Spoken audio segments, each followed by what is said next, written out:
NASA called and told us that we'd won a $1.5 billion contract.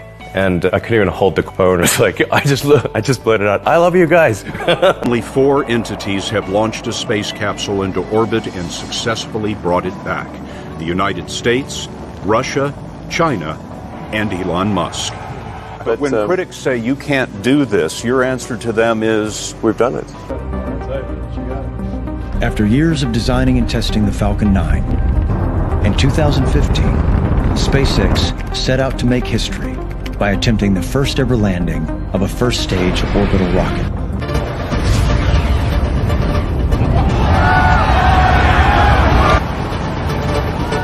Look at that.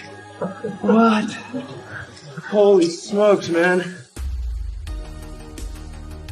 Wow, this thing actually landed intact and amazing. That was